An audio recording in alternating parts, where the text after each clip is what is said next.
Alright, Defenders 107 today. And this is the issue that is, or should be about, the fallout of Batman's death. But they continue to minimise and trivialise his terrible demise in the worst ways possible. My copy is a bit battered, but this is a great cover. It has actually been a year and a half since I looked at the previous issue, and that was far from my intention. I always wanted to do this to show how badly they handle and ruin his death. And my goal was, I would do that story where he dies, then I would do the Russian story, and then I would come back to this.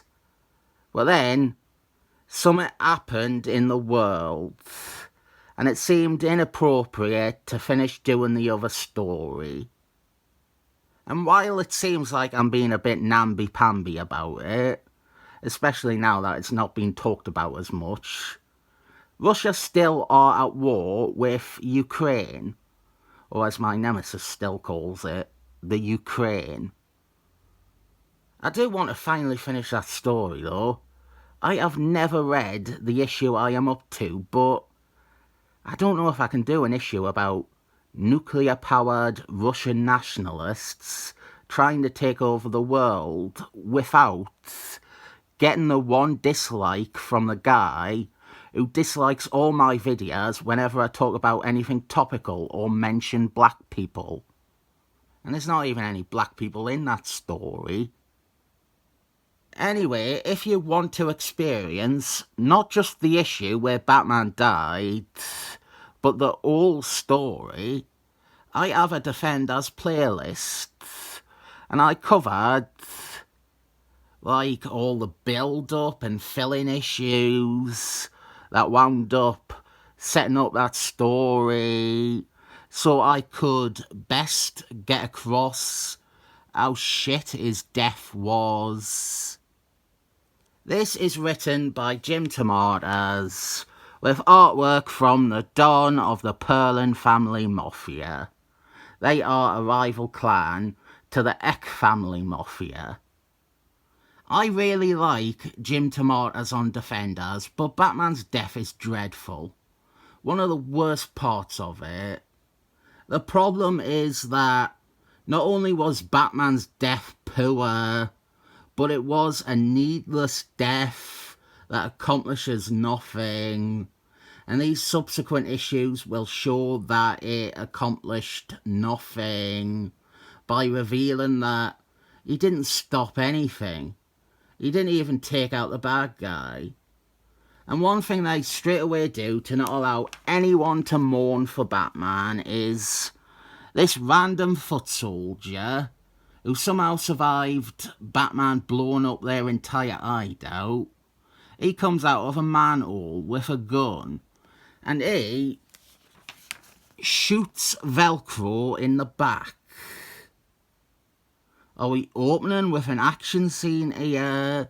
Is Velcro going to turn around and take out all the frustration about Batman's death on this guy? No, this is Velcro dying. Velcro dies by being shot in the back by an arbitrary goon.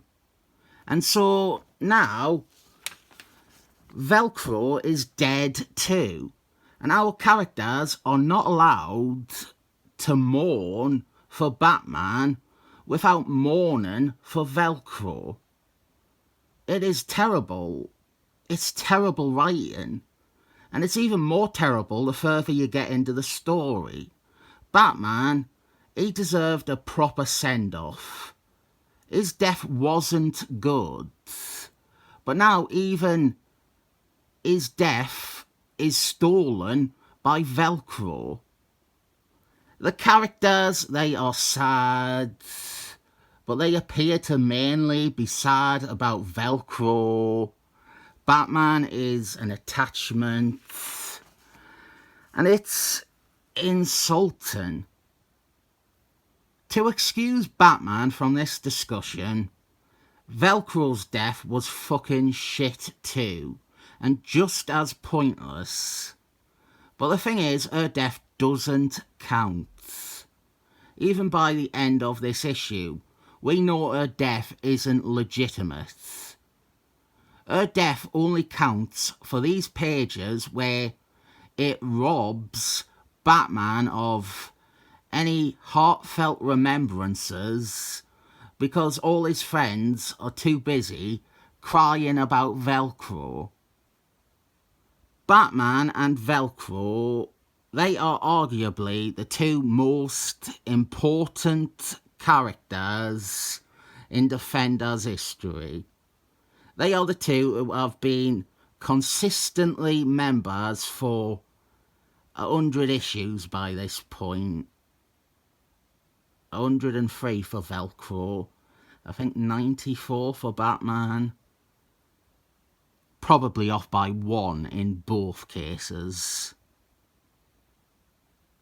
Both of them dying deserve far greater attention than they receive in this issue. But Batman effectively gets no attention. He is overshadowed by Velcro. Batman is the one who is actually dead. He stays dead for nearly 20 years. Velcro is alive again in about 4 pages' time. We have the funeral, and this would have been a fantastic opportunity to validate Batman, a guy who started out as a bad guy but then surprisingly redeemed himself and became a dependable Marvel hero. This is where characters like Captain America and Thor, them being present to honour his passing, would be a nice thing. But this is a shared funeral. They're not honouring Batman. They are honouring Velcro and Batman.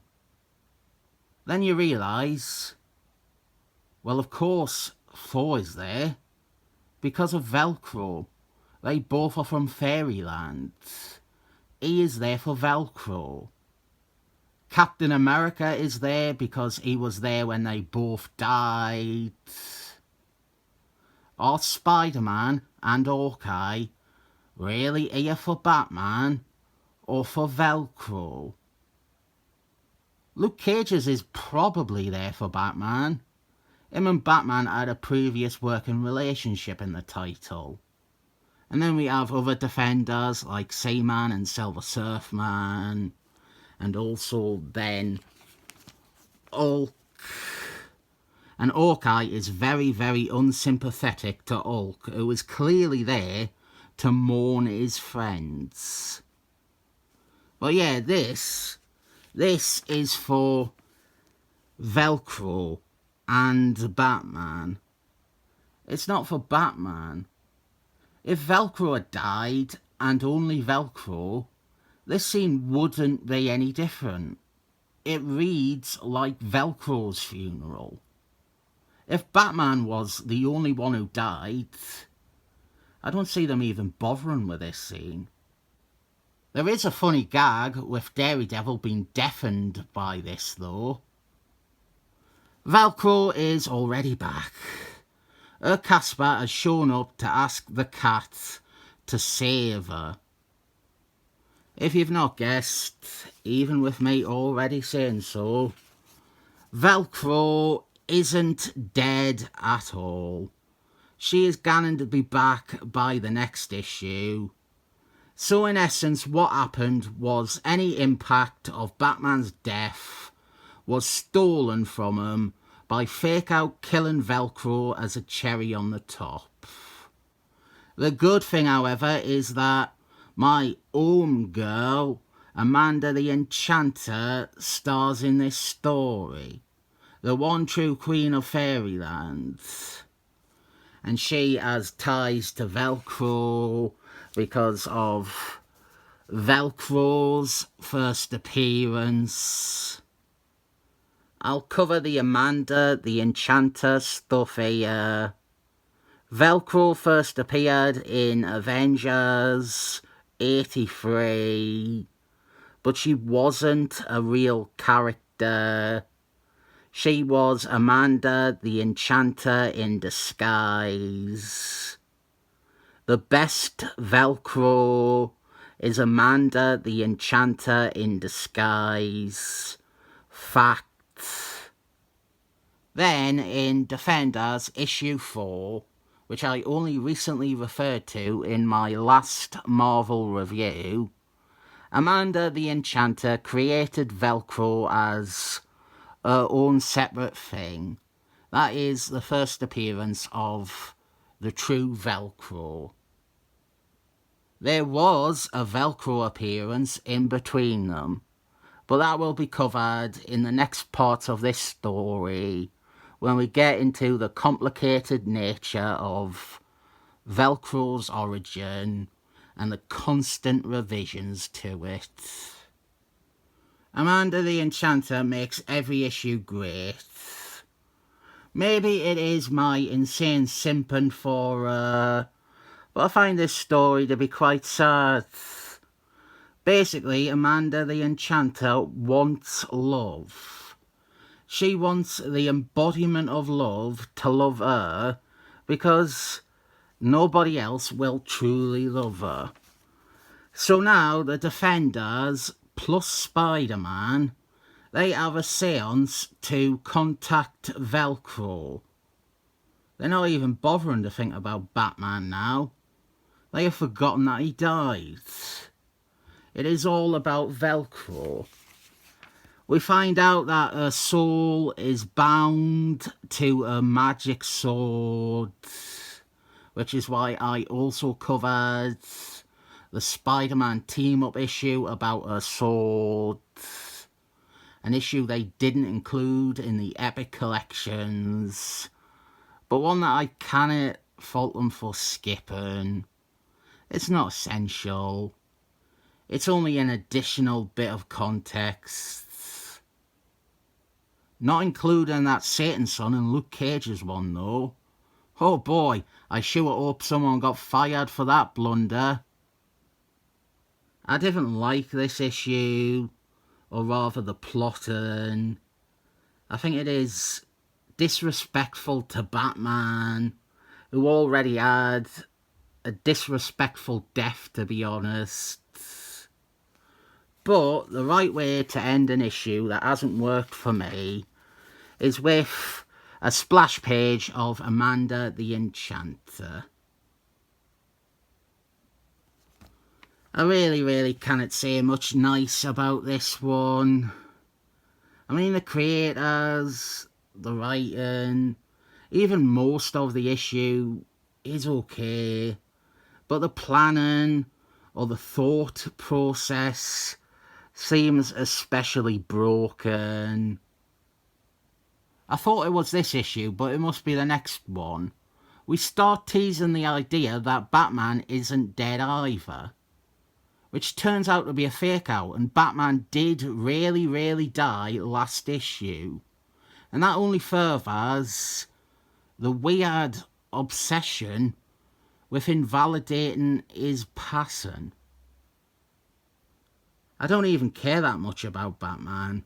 I just feel it is very bad form to not only have him die in a very abysmal way, but then to punctuate it with a slightly more important character like Velcro supposedly dying, and maintaining that only for the pages where it would be a chance for characters to reflect on Batman's sacrifice. Ugh, 7 thumbs up.